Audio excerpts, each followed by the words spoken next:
Are you dreaming of a spring getaway? I know I am. Well, we're all in luck because this morning we are heading to Carmel-by-the-Sea to visit the iconic Playa Hotel. This charming destination offers a unique vacation experience, transporting you to a bygone era of elegance and luxury. California Live correspondent Blanche Shaheen learns about its vibrant history and timeless appeal in today's Golden State Getaway.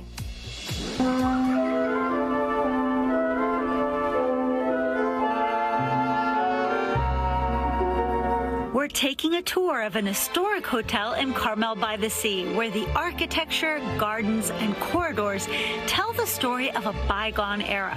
Walking through the hotel is like stepping into the pages of a history book, where you can imagine footsteps of notable figures, fascinating conversations in cozy nooks, and events that shape the world beyond its storied walls.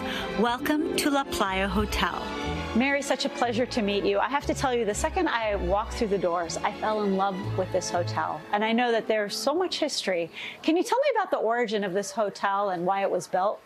Absolutely. So La Playa was built in 1905, and it was constructed by a well-known landscape artist whose name was Christian Jorgensen.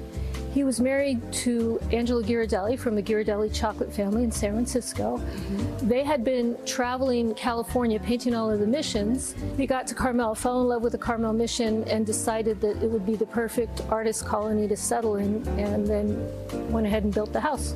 So that's why it's got all of those archways. Definitely, it does look like a California mission. I could imagine there's a huge roster of amazing people that have stayed here. La Playa's always had a very storied guest and local list. Clint Eastwood gave his mayoral acceptance speech just over there in the courtyard. One of the former owners was also a mayor of Carmel. Jack London was said to have visited here. Each room has nostalgic details like vintage rotary phones and polished wooden mini bars, so you can imagine yourself taking a nightcap in a black and white film. The stained glass window that you see in front when you come into the hotel is original, was modeled on the Carmel mission. The overhead lamp fixtures that you see in the rooms were designed by the preeminent female designer of the 20th century, and they've been retained.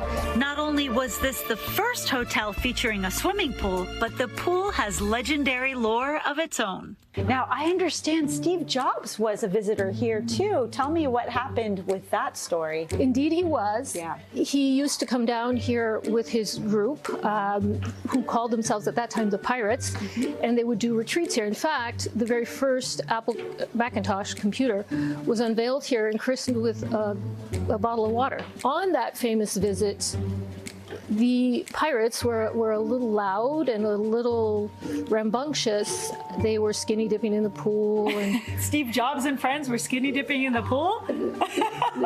Story has it. And the then general manager invited them to not return. One of my favorite owners, Bud Allen, who owned La Playa in the 60s and 70s, was known as a prankster and a practical joker, and he was a lot of fun. His happy hour was from 5 until 5:10. Drinks were a dime, but you had to pay with a dime. Oh. If you didn't have a dime, you paid full price. So today, we ring the Bud Allen bell once a day at a random time, bartender's discretion. And then he tells the story of Bud Allen and announces that drinks are a dime for 10 minutes. It's dime time! It's dime time, absolutely. This hotel has also spawned countless romances that have stood the test of time, starting back in the 1940s with their hotel receptionist named Andrea, who fell in love and got married at this hotel right after World War II. How do you incorporate all this interesting history into the guest experience? So when a guest checks in, just as they would in a person's home, they're offered a cocktail. Breakfast is provided every morning, chocolate chip cookies at night made with Ghirardelli chocolate when guests return. And so guests really have an opportunity to relax and just enjoy the building.